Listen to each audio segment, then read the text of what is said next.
Hi everybody, welcome back to the Her Show, Home Experience Radio. I'm Trina Titus Lozano, pastoral counselor, licensed and ordained Christian minister. And I'm here with you every Friday morning on Life Network for Women. Thank you to Paula White and everybody that helps you with this incredible app. I love it. There's incredible content and this is a great sisterhood.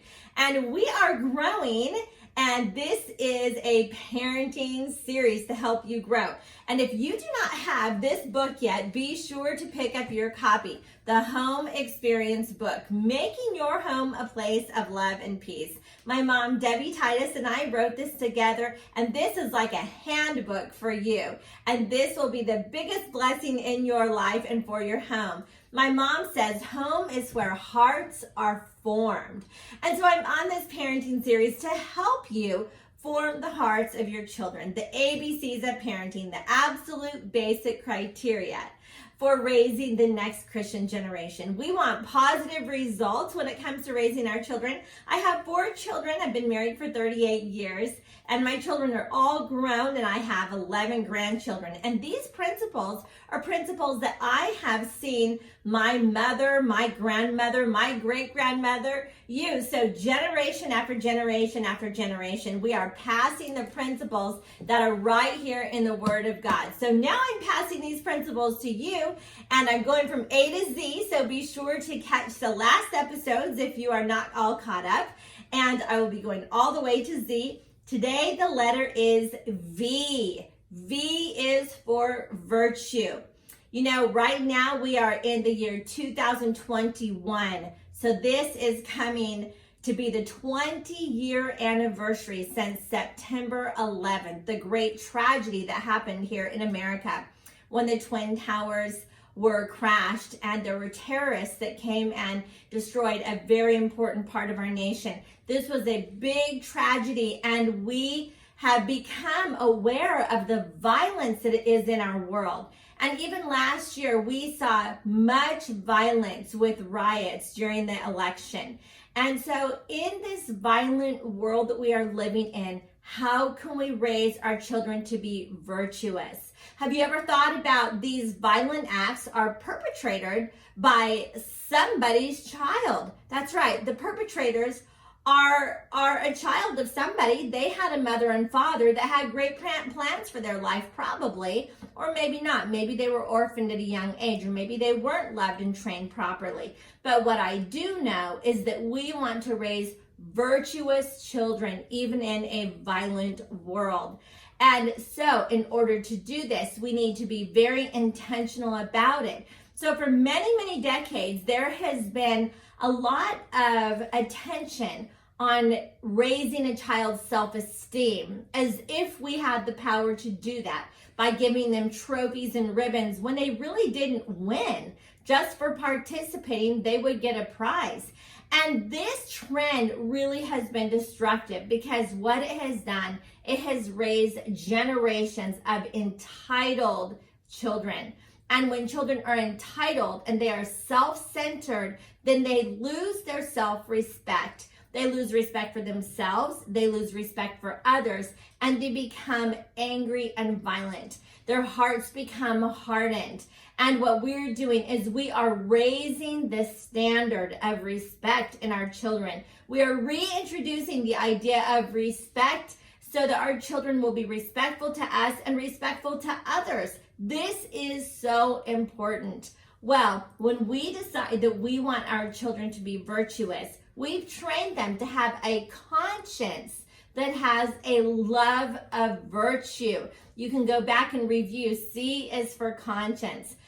When we raise them with an assertive conscience, we are raising them to know that we do the right thing just because it's right. We do the right thing out of a love of virtue.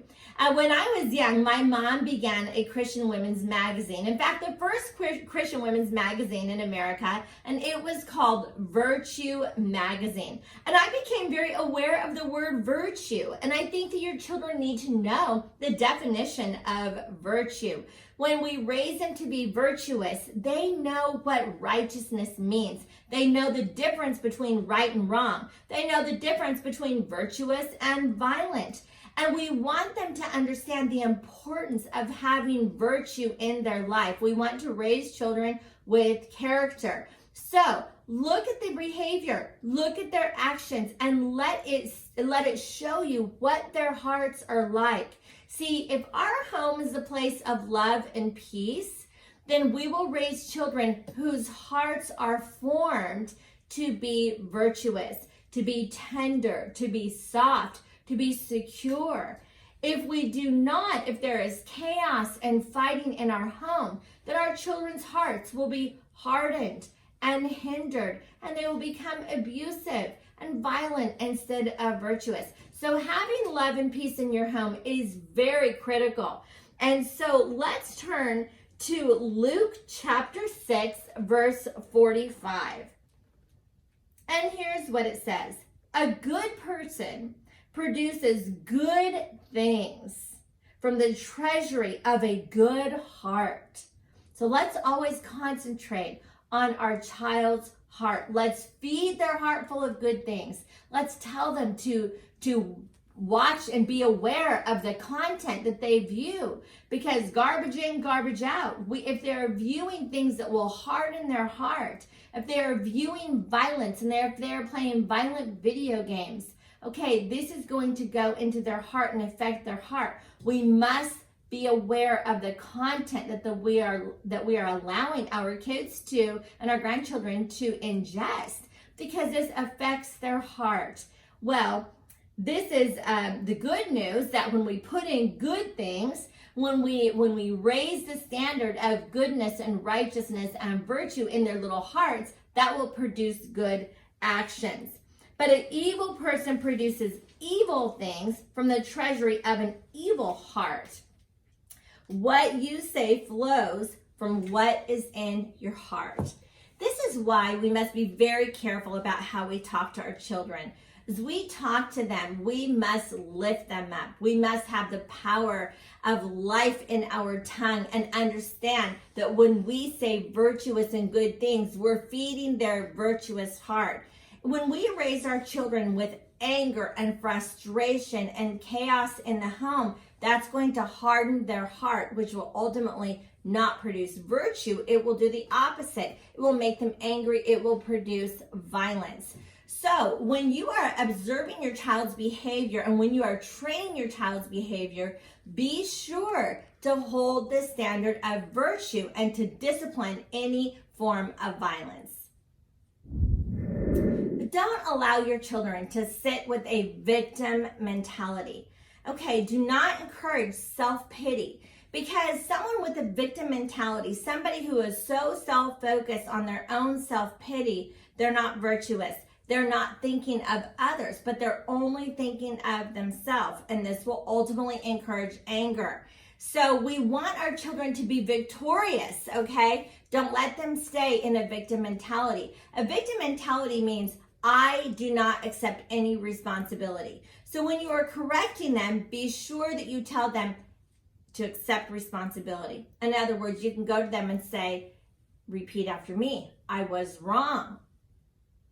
Please forgive me. I will not do that again. I love you. I am sorry. You know, they need to take responsibility for what they did wrong. Don't shame them, but allow them to take responsibility so that they can be victorious over their bad behavior. Let's do this. Let's take it seriously to train our children to have virtue in their character and to ultimately be victorious. These are important V words, okay? I'll see you next week on the letter W. W is for win, and we want to begin with the end in mind. God bless you today. Thank you for joining me on the ABCs of Parenting here on the Her Show on Life Network for Women. I'm Trina. Hugs and high fives.